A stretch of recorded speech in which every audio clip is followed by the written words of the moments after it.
Today we're going to be looking at 3 tree species. We're looking at rowan first. We're also going to do yew and our guelder rose.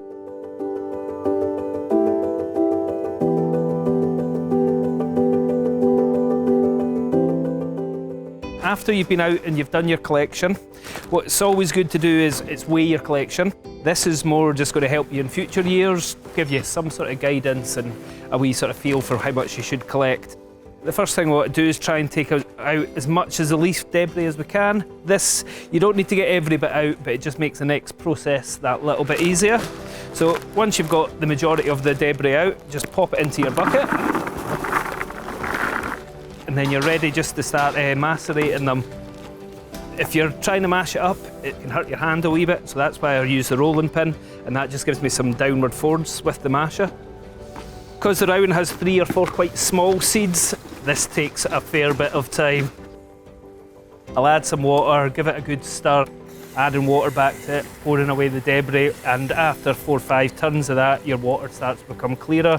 You've got rid of a lot of the old flesh of the berries and the leaves, and what hopefully we're left with is just raw seed at the bottom. So once we've got the seed separated, we then want to dry them out overnight. So I just using a seed tray and just plain paper, even just newspaper would do. Just get into your bucket and grab the seed that you've removed and just pop it across. Next we're going to do Viburnum. So again, a much smaller collection I have here, but the process is very similar. So first things first, any sort of leaf debris you can get rid of, just grab it away. The beauty of the Viburnum is just 1 seed in each berry, so the process becomes a lot simpler. They're a wee bit harder than the rowan to actually get that initial break into it, but you know once you've crushed it once, that's the job done and the seed does just come out nice and easy.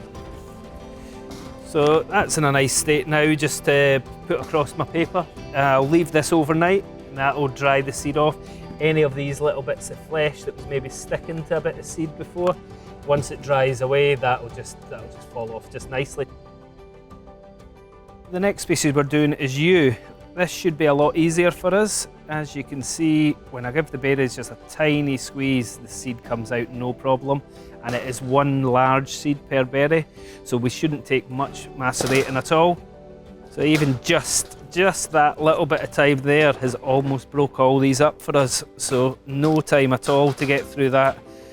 We will just add some water now and just continue the process.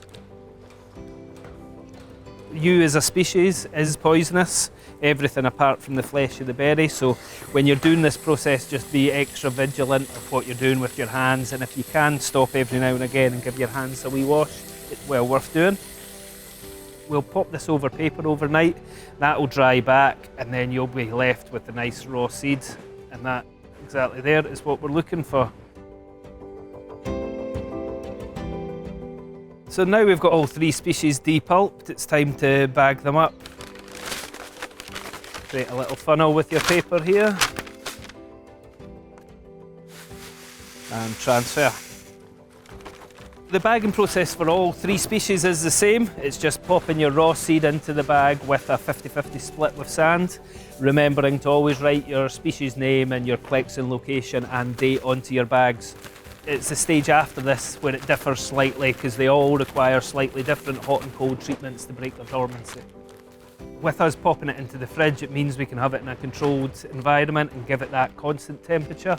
Whereas if it was just out in nature, it would fluctuate a little bit. So really, we're trying to just speed that process up and just give us our more even germination of the seed. More of it will be viable in that first spring sowing.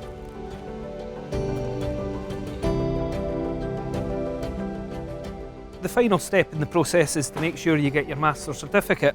Because we put our notification in to collect with FRM previously, once you know your raw seed weight, you just need to go back into your login details and type in the seed weight you got from each collection. Then from there, that means you'll be issued with a master certificate number, and then this master certificate number stays with the trees, and once you send it on to the final user, make sure you pass that master certificate number on so they know that the trees were properly registered and you've adhered to all the FRM regulations.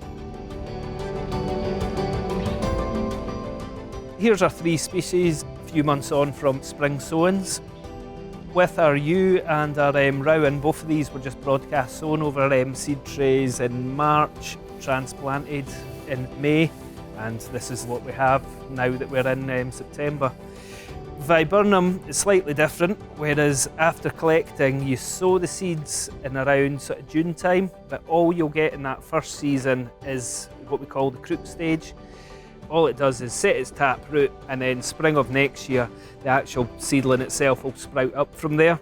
The reason that we put them into the mini plug is just for that reason. It means that then next season, as it's ready to transplant, we can just take the whole plug instead of sort of digging it up and shocking the plant.